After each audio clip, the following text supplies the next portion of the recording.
Hi, I'm Rhonda Hiatt, and I'm at the moment.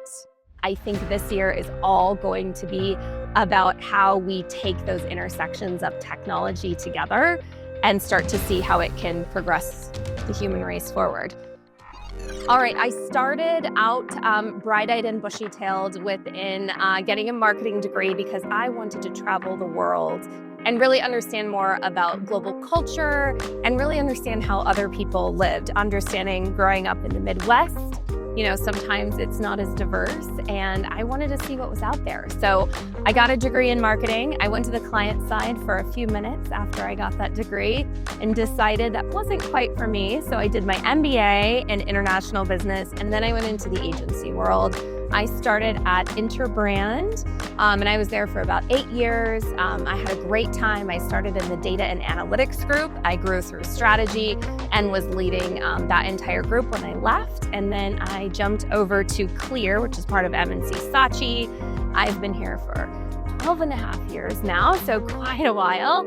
And through that time, I started the retail practice, and then I became chief strategy officer. And then a couple of years ago, I became CEO of Clear, and that has now evolved and expanded to the global CEO of M&C Saatchi Consulting. So I am over our data, insight, strategy, experience design practice, and it's been an incredible journey.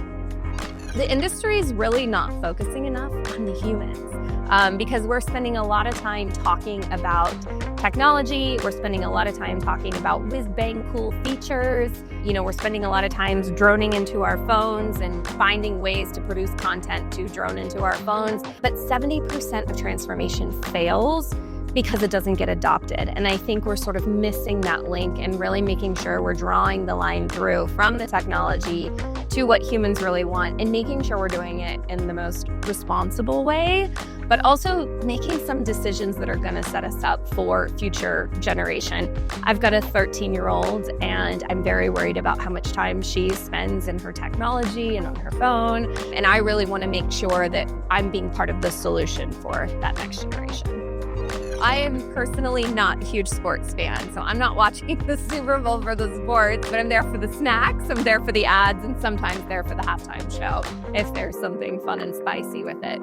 I think last year, the Nike So Win ad it hit me at the gut level, it hit me at the heart level, it hit me at the head level, and I think it was really, really powerful. And I love those ads that simply cut through, they reframe, they resonate. And those are the ones that I think have the strongest staying power. And I thought that was interesting in that medium and that forum to release that ad. So that one I think was great. And I think that was the first time Nike had done a Super Bowl ad in quite some time. So that one was really exciting. Another one that's always stuck with me is it's the Always campaign from several years ago that P&G did. And I think that's really important to just start conversation, and you have a very captive audience, and everyone needs to hear these messages. So I think it's brave on the advertiser's part. I think it's bold. I think it's informative, and I love the progress that it's moving the industry forward. I know you're not even supposed to use this emoji, but the smiley face with the sweat drop, I know it means something to the kids, not to me, but that's the one you would find, or a heart. I'm hearting a lot of things. Otherwise, I'm smiling and running.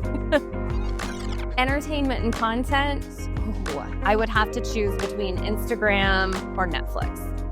So if I have to choose, I'm probably going to go with Netflix because it keeps me off the phone and I can watch it on TV.